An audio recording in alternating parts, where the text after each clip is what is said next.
TDP వీడి వైసీపీలో చేరిక. ఎన్టీఆర్ జిల్లా జగ్గయ్యపేట నియోజకవర్గం నందిగామ మండలం సోమవారం గ్రామంలో బడుగు బలహీన వర్గాలకు అండగా జగనన్న. రాష్ట్రంలో ముఖ్యమంత్రి జగన్మోహన్ రెడ్డి బడుగు బలహీన వర్గాలకు అండగా ఉండి వారి అభ్యున్నతి చేస్తున్నారని ప్రభుత్వ విప్ సామినేని ఉదయభాను పేర్కొన్నారు. జగ్గయ్యపేట నియోజకవర్గం నందిగామ మండలం సోమవరం గ్రామానికి చెందిన పట్టా వీరభద్రరావు, ఉసికల పుల్లయ్య, చాపల నారాయణ, గడ్డం సుశీల, పాలగిడి ప్రసన్న, నాగవరపు వెంకటరావమ్మ, చావల రత్నకుమారి, గుడిసాల వెంకటేశ్వరరావు, అద్దంకి శ్రీనులు ప్రతిపక్ష టీడీపీని వీడి ప్రభుత్వ విప్ శాసనసభ్యులు సామినేని ఉదయభాను సమక్షంలో వైఎస్ఆర్ కాంగ్రెస్ పార్టీలోకి చేరడం జరిగింది. ఈ సందర్భంగా వారికి పార్టీ కండువా కప్పి సాధారణంగా ఆహ్వానించారు. ఈ కార్యక్రమంలో ప్రజా ప్రతినిధులు, గ్రామ నాయకులు, కార్యకర్తలు తదితరులు పాల్గొన్నారు.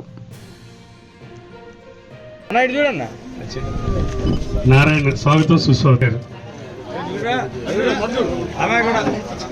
అలానే అలానే నాగకుమారి గారు,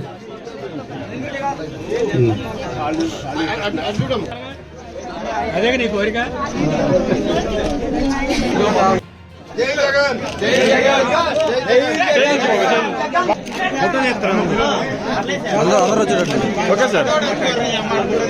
ఓకే సార్.